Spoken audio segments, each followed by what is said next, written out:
எல்லாரும் 2 குடும்பமும் ஒண்ணா சேர்ந்து சாமி தரிசனம் பண்றதுக்காக போகும்போது, பூசாரி திடீர்னு சாமியாடி, "சீக்கிரம் குறி சொல்றதுக்கான நேரம் வந்துடுச்சு. போய் அலங்காரத்த பண்ணி கூட்டிட்டு வாங்கன்னு" சொல்ல, கருப்போ அங்கேருந்து போக பார்க்க, ஆனா பூசாரியோ சேதுவ கை நீட்டி, "நீ தான் இன்னைக்கு இந்த வேஷத்த போட போறன்னு" சொல்றாங்க. சேதுவுக்கும் ஒன்றும் புரியல. "அண்ணா என்னண்ணா, எப்பயும் நீ தானண்ணா சாமியாடி குறி சொல்லுவ, இப்போ என்னண்ணா என்ன கூப்பிடுறாங்க?" "அதெல்லாம் தெரியல சேது, நீ முதல்ல வா. சாமியே சொல்லுதுன்னா ஏதாவது ஒரு காரணம் இருக்கும்னு."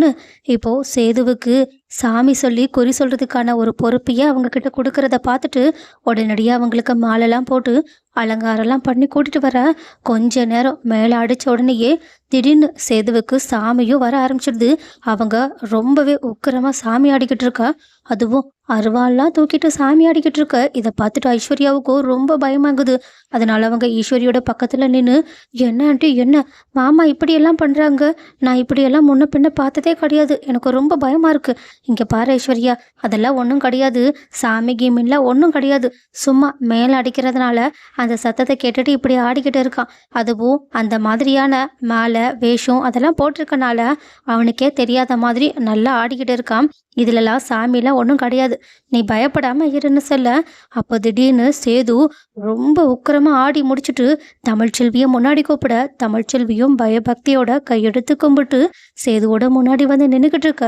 சேதுவும் அவங்க கிட்ட சொல்ல ஆரம்பிக்கிறாங்க, "பண்ணாத தப்புக்காக நீ விலகி நின்றுக்கிட்டு இருக்க. கண்டிப்பா நீ பண்ணாத தப்புக்காக தண்டனை அனுபவிக்கிறது காலம் ஒரு முடிவுக்கு வரப்போகுது. உன்னோட உண்மை என்னன்னு வெளியே வரப்போகுதுன்னு" சொல்ல, ஐஸ்வர்யாவும், "என்ன ஆண்டி, மாமா இப்படியெல்லாம் சொல்லிக்கிட்டு இருக்காங்க? உண்மையாவே சாமி இருக்குமோ?" "அதெல்லாம் ஒன்றும் இல்லை. முதல்ல என்னதான் சொல்கிறான்னு கேட்போம். நீ கொஞ்சம் பொறுமையாரு." சேதுவும், "கூடிய சீக்கிரம் அசல் எது நகல் எதுன்னு வெளியே வரப்போகுது. நீ எதுக்கு கவலைப்படாமல் இருன்னு" சொல்லிட்டு அவங்களுக்கு திருநீரை கொடுக்க, தமிழ்ச்செல்வியும் பயபக்தியோட வாங்கிட்டு அதை போக, அதுக்கப்புறமா சேது மீனாட்சிக்கோ அழகருக்கோ ஆசீர்வாதத்தை கொடுத்துட்டு, "ஒரே வயிற்றுல ஒன்றா இருந்த நீங்கள் இப்போ கொஞ்ச காலம் மட்டும் பிரிஞ்சு இருக்கிற சூழ்நிலை உருவாயிருக்கு. ஆனால் கூடிய சீக்கிரம் நீங்கள் 2 பேரும் ஒன்றா சேர்ந்து சந்தோஷமாக வாழ போகிறீங்க, வளர போகிறீங்கன்னு" சொல்லிட்டு அவங்க ரொம்ப அவங்கள புகழ்ந்து பாராட்டி, "நீங்கள் மிகப்பெரிய உயரத்துக்கு வர போறீங்கன்னுலாம் சொல்லிக்கிட்டு இருக்கா. ஐஸ்வர்யாவுக்கோ, ஆண்டி ஆண்டி இவங்க சொல்கிறதெல்லாம் பார்த்தா உண்மையாகவே சாமி தான் சொல்கிற மாதிரி இருக்குது. எனக்கு பயமாக இருக்குது. பேசாமல் நம்ம இங்கேருந்து போயிடலாமான்னு டென்ஷனோட பேசிக்கிட்டு இருக்க. ஈஸ்வரியும், "இப்போ நம்ம இங்கேருந்து போனால் எல்லாருக்கும் சந்தேகம் வந்துடும். கொஞ்சம் அமைதியாரு. அவ்வளோதான், அவன் கொஞ்ச நேரத்தில் ஆடி முடிச்சிடுவான். அதுக்கப்புறமா நம்ம போகலாம். எல்லாரும் இதை மறந்துடுவாங்க. சும்மா இருன்னு" சொல்லிக்கிட்டு இருக்க. சாவித்திரியும் தாமரையும் இது எல்லாத்தையுமே பார்த்துட்டு அந்த சாமியே இறங்கி வந்து சொல்லிடுச்சு, இதுக்கப்புறமா தமிழ்ச்செல்வியும் சேதுவும் ஒன்றா சேர்ந்து வாழ போகிறாங்கன்னு. அப்போனா இந்த ஐஸ்வர்யாவோட கதி என்ன ஆக போதோ? ஐயோ பாவம்னு கிண்டல் பண்ண, அப்போ கரெக்டாக அங்கே சேதுவே சாவித்திரியோட பேரையும் தாமரையோட பேரையும் கூப்பிட, ஈஸ்வரியும் நக்கலா சிரிச்சுக்கிட்டே, "போங்க போங்க, உங்களுக்கு ஒரு ஆப்பு காத்துக்கிட்டு இருக்குன்னு நினைக்கிறேன்னு" சொல்லி அனுப்ப, சாவித்திரியும் தாமரையும் பயபக்தியோடு அவங்க முன்னாடி போய் நிற்க. ஆனால் சேதுவும், "நீங்கள் இது வரைக்கும் பண்ண பாவங்கள் எல்லாத்தையுமே சரி பண்ணுறதுக்கான ஒரு வாய்ப்பு கூடி சீக்கிரம் உங்களையே தேடி வரப்போகுது. அந்த வாய்ப்பை சரியாக பயன்படுத்திக்கிட்டு இந்த குடும்பத்தோட நல்லதுக்காக ஒரு சரியான முடிவை நீங்கள் தான் எடுக்கணும்னு ஒரு வித்தியாசமான வாக்கு கொடுக்குறாங்க." இதை பார்த்துட்டு 2 பேரும், "கண்டிப்பாக எங்கள் குடும்பத்துக்காக நாங்கள் என்னனாலும் பண்ணுவோன்னு" அவங்க அங்கே ஸ்கோர் பண்ணிக்கிட்டு இருக்க. ராஜாங்கத்துக்கு மோகனாவுக்கு ஒன்றும் புரியல. எதுக்காக சாமி இப்படியெல்லாம் குறி சொல்லிக்கிட்டு இருக்கு, ஒன்றுமே புரியலையேன்னு பார்த்துக்கிட்டு இருக்க. அதுக்கப்புறமா தான் அவங்களுக்கு புரியறதுக்கான நேரம் வர்ற மாதிரி நேரடியாக, "சாமி ஐஸ்வர்யாவை கூப்பிடு." ஐஸ்வர்யாவும், "நான் போக மாட்டேன், எனக்கு பயமாக இருக்குன்னு" நின்றுக்கிட்டு இருக்கா. ராஜாங்கம் தான், "சாமி கூப்பிடுதுன்னா போய் தான் ஆகணும், போய் நில்லுன்னு" சொல்ல, அந்த பயத்தோடையே அவங்க சேது முன்னாடி போய் நிற்க. ஆனால் சேதுவும் ஐஸ்வர்யாவோ ஒரு மாதிரி கோவமா பார்த்துட்டு, "நீ இது வரைக்கும் பண்ண தப்புகளை நான் மன்னிக்க தயாராக இருக்கேன். ஆனால் செஞ்ச தப்பை ஒத்துக்கிட்டு என் காலில் விழு" அப்படின்னு சொல்ல, ஆனால் ஐஸ்வர்யாவும் பயத்தோடையே, "இல்லை, நான் எந்த தப்பு பண்ணலை, நான் எந்த தப்பு பண்ணலைன்னு" சொல்லிட்டு அங்கேருந்து ஓடிடுறாங்க.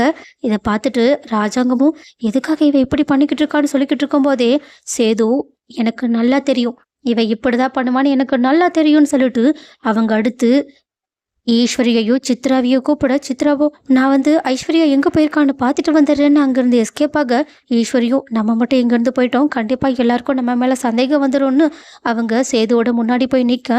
சேதுவும், "உனக்கும் நான் கடைசியாக ஒரு வாய்ப்பு தரேன். இப்போவே இந்த நிமிஷமே நீ பண்ண தப்புக்காக என் காலில் விழுந்து மன்னிப்பு கேட்டு ஊரார் கால்லையும் உன்னால் பாதிக்கப்பட்டவ கால்லையும் விழு. நான் உனக்கான தண்டனையை குறைச்சி தரேன்னு" சொல்ல, ஆனால் ஈஸ்வரியும், நீங்க என்ன சாமி சொல்லிக்கிட்டு இருக்கீங்க? நான் தான் எந்த தப்பு பண்ணலையேன்னு சொல்லிட்டு அவங்க சாமி முன்னாடியே ட்ராமா போட்டுக்கிட்டு இருக்க. சாமிக்கே வந்ததே கோவம். கையில இருக்கிற அருவாவை அப்படியே ஈஸ்வரியோட கழுத்தை நீட்டி ஓங்க. இதை பார்த்துட்டு ஈஸ்வரி அப்படியே பயத்துல நடுங்கி போய் நின்றுகிட்டு இருக்க. ராஜாங்கத்துக்கும் மோகனாவுக்கும் உயிரே இல்லை. ஐயோ, சாமி இப்போ ஈஸ்வரியை கொல்ல போகுதான்னு பார்த்துக்கிட்டு இருக்க. ஆனா ஈஸ்வரியோட கழுத்து வரைக்கும் கொண்டுட்டு போன அருவாவை திடீர்னு சேது தடுத்து நிறுத்திட்டு உடனடியாக அவங்க கிட்ட, நீ பண்ண தப்புக்கான தண்டனை இவ்வளோ ஈஸியா சுலபமா உனக்கு கிடைச்சிடாது. நீ பண்ணதுக்காக வருந்தி வருந்தி உன் வாழ்நாள் முழுக்க மிகப்பெரிய துயரத்தை சந்திக்க போறேன்னு சொல்லிட்டு அவங்க இப்படி ஒரு வாக்கு கொடுத்துட்டு திடீர்னு அங்கேயே மயங்கி விழுகிறாங்க. அதுலயும் கடைசியா மயங்கி விழுகிறதுக்கு முன்னாடி லைட்டா அவங்கள ஒரு மிரட்டுறதுக்காக அவங்க ஈஸ்வரியோட கழுத்தை கூட பிடிச்சு நெரிச்சுக்கிட்டு இருக்காங்க. அப்படி நெரிக்கும் போதுதான் கொஞ்ச நேரத்திலேயே கடவுள் அங்கிருந்து போயிருக்காங்கன்னு நினைக்கிறேன். அதனால சேது மயங்கி விழுந்துடுறாங்க. கருப்பும் மயங்கி விழுந்த சேதுவை கொஞ்சம் கொஞ்சமா தண்ணி தெளிச்சு எழுப்பி விட எந்திரிச்ச சேதுவுக்கோ ஒண்ணுமே புரியல. என்ன மாமா, என்னாச்சு? நான் இப்படி அலங்காரம்லாம் பண்ணிட்டு வந்தேன், அப்புறம் என்ன நடந்துச்சுன்னு எனக்கு தெரியல, சுத்தமா ஞாபகமே இல்லை, ஒரு மாதிரி கிருகிருன்னு இருக்கு, என்னாச்சுன்னு கேட்க கருப்பும் நடந்த விஷயங்கள் எல்லாத்தையுமே சொல்ல. இதை கேட்டுட்டு ஈஸ்வரிக்கும் ஆல்ரெடி அதிர்ச்சி தாங்க முடியாததுனால அவங்க அதே இடத்துல தான் உட்காந்துருக்காங்க. எல்லாருக்கிட்டேயுமே ஒரு ரொம்ப அமைதி தெரிய, அதுவும் பயம் கலந்த அமைதி தெரிய, இது எல்லாத்தையுமே கவனிச்ச சேதுவுக்கு ஒன்றும் புரியல. மாமா, நானா இப்படியெல்லாம் பண்ணேன்? என்னால் நம்பவே முடியலையே, இப்படியெல்லாம் நடக்க வாய்ப்பே கிடையாதே. நான் போய் சின்னம்மா கழுத்தை பிடிச்சிட்டேனா, சின்னம்மாவை வெட்ட போயிட்டேனான்னு சொல்லிட்டு அவங்க ஈஸ்வரியோட பக்கத்தில் போக, ஆனால் ஈஸ்வரியும் பயத்தில் நடுக்கிக்கிட்டு, ஐயோ சாமி கடவுளே என்னை மன்னிச்சிருங்க, நான் செஞ்ச தப்புக்கெல்லாம் நான் மன்னிப்பு கேட்டுக்கிறேன், தயவு செஞ்சு என்னை கொண்டுடாதீங்கன்னு அவங்க அழுதுகிட்டு இருக்க. ஆனால் சேதுவும், சின்னம்மா நான் சேது, நீங்கள் எதுக்காக என்னை பார்த்து பயப்படுறீங்கன்னு அவங்கள பார்த்து கேட்க ஈஸ்வரிக்கு இப்போதான் உயிரே வருது. இல்லையா இல்லை, சும்மா தான், முதல்ல நான் போய் ஐஸ்வர்யாவை பார்த்துட்டு வந்துடுறேன்னு அங்கேருந்து தப்பிச்சோம் பிழிச்சோன்னு ஓடி போய்கிட்டு இருக்காங்க. இதை பார்த்துட்டு சேதுவுக்கும் சரி ஒன்றும் புரியல, எதுக்காக இப்படியெல்லாம் நடந்துக்கிட்டு இருக்கு. தமிழ்ச்செல்வியும் தப்பே பண்ணாமல் தண்டனை அனுபவிச்சுக்கிட்டு இருக்கான்னு நானே சொல்லியிருக்கேனா, அப்படி என்னதான் ஆயிருக்கும் எனக்குன்னு அவங்க யோசனையோடு இருக்க. அதே நேரத்தில் இன்னொரு பக்கமும் ஐஸ்வர்யாவும் சித்துவும் தனியா உட்காந்து பயத்துல நடுங்கிக்கிட்டு இருக்கும்போது அங்க அதை விட பயத்தோட ஈஸ்வரி போய் உட்காந்துருக்காங்க.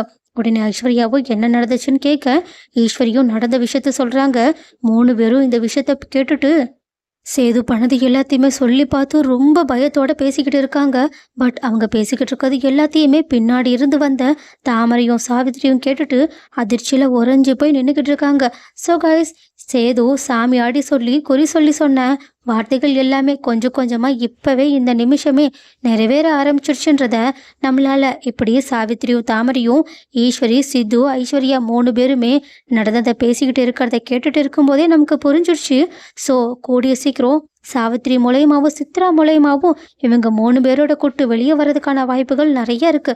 அதே சமயத்துல ராஜாங்கம், மோகனா, சேது, கருப்பு, மலர் சொல்லிட்டு எல்லாருக்குமே தமிழ்ச்செல்வி கிட்ட ஏதோ ஒரு தப்பு நடந்திருக்கு, அவங்களுக்கு யாரோ ஒருத்தங்க சதி பண்ணியிருக்காங்கன்னு கொஞ்சம் கொஞ்சமா புரிஞ்சுக்க ஆரம்பிச்சிட்டாங்க. ஸோ சுவாமி சொன்ன மாதிரியே தமிழ்ச்செல்வி மேலே எந்த தப்பும் இல்லைன்றது நிரூபணமா வெளியே தெரியறதுக்கான நேரம் வந்துடுச்சுன்னு யாரெல்லாம் நினைக்கிறீங்க? அடுத்து உண்மை வெளியே வந்ததுக்கு அப்புறமா ஈஸ்வரியோட நிலைமை என்ன ஆனா நல்லா இருக்கும்னு நீங்க நினைக்கிறீங்கன்றத கமெண்ட்ல சொல்லுங்க.